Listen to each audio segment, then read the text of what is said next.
તેને તાત્કાલિક હોસ્પિટલ પહોંચાડે અને તેનું જીવ બચાવી શકે તો તે નાગરિકને સરકાર તરફથી 25,000 રૂપિયાનું ઇનામ આપવામાં આવશે।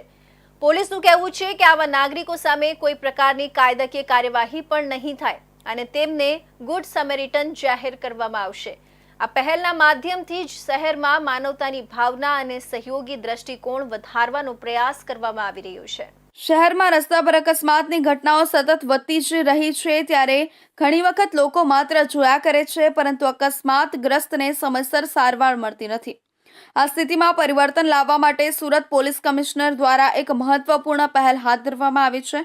હવે જો કોઈ વ્યક્તિ રોડ પર થયેલા અકસ્માતમાં ઘાયલ થયેલ વ્યક્તિને તાત્કાલિક રીતે હોસ્પિટલ પહોંચાડે અને તેનો જીવ બચાવી શકે તો તે વ્યક્તિને સરકાર તરફથી ₹25,000નું ઇનામ આપવામાં આવશે। આ મોહિમનો ઉદ્દેશ્ય શહેરમાં ગોલ્ડન અવર અર્થાત અકસ્માત પછીનો પ્રથમ કલાક જે જીવન બચાવવામાં મહત્વનો હોય છે દરમિયાન સમયસર સારવાર આપવા માટે સહાયરૂપ થનાર નાગરિકોને પ્રોત્સાહિત કરવાનો છે। આ મોહિમ હેઠળ તાત્કાલિક દયાભાવ દાખવી લોકોની મદદ કરનાર નાગરિકોને ગુડ સમરિટન તરીકે ઓળખી ઇનામ આપવામાં આવશે। સુરતના પોલીસ કમિશનર દ્વારા જણાવવામાં આવ્યું છે કે ઘણા કિસ્સાઓમાં દુર્ઘટનાની ઘટનાને જોવા છતાં લોકો ભયથી આગળ આવતા નથી। તેઓને પોલીસ કાયદાકીય કાર્યવાહીનો ડર હોય છે।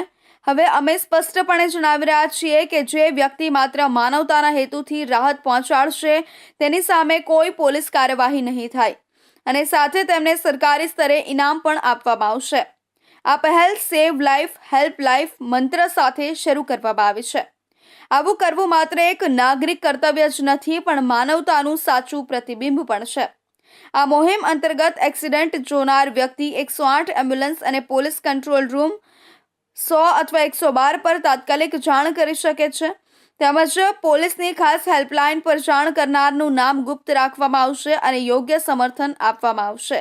સુરત શહેર પોલીસ દ્વારા માર્ગ અકસ્માતમાં જે વ્યક્તિઓને કોઈ પણ વ્યક્તિ જો હોસ્પિટલ પહોંચાડે તો ભારત સરકાર અને રાજ્ય સરકાર દ્વારા રાહવીર યોજનાનું અમલીકરણ કરવામાં આવ્યું છે। આ રાહવીર યોજનાની જાણકારી સુરતના શહેરીજનોને મળે અને સાથે સાથે હોસ્પિટલના સ્ટાફ અને અમારા સ્ટાફને પણ સેન્સિટાઇઝ કરી શકાય તે માટે એક અવેરનેસ સેમિનારનું આયોજન કરવામાં આવેલું। આ રાહવીર યોજનાનો મુખ્ય હેતુ એ જ્યારે કોઈ પણ વ્યક્તિને અકસ્માત થાય તો ગોલ્ડન અવર્સ દરમિયાન જો એને હોસ્પિટલ પહોંચાડવામાં આવે તો તે વ્યક્તિની બચી જવાની સંભાવના ખૂબ વધારે હોય છે અને રોડ અકસ્માતના કારણે જે મૃત્યુઓ થઈ રહ્યા છે એમાં ઘટાડો લાવી શકાય અને લોકોનો જીવ બચાવી શકાય એ આ યોજનાનો મુખ્ય હેતુ છે।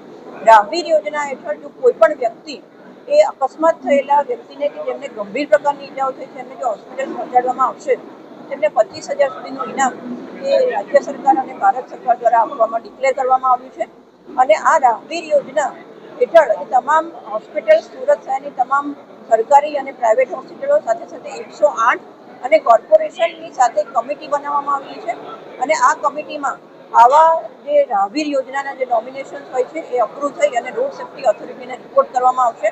આ પહેલનો મુખ્ય ઉદ્દેશ્ય છે કે અકસ્માત પછી તરત સારવાર ન મળવાથી થતી મોતોમાં ઘટાડો કરવો અને લોકોમાં સતર્કતા વધારવી અને સહયોગી માનસિકતા વિકસાવવી ઉપરાંત આવા પ્રયાસો દ્વારા સુરતને સેફ સિટી બનાવવાનો પ્રયાસ છે। સુરત પોલીસ કાયદો અને વ્યવસ્થા જાળવી રાખવાના દાવાઓ માટે જાણીતી છે।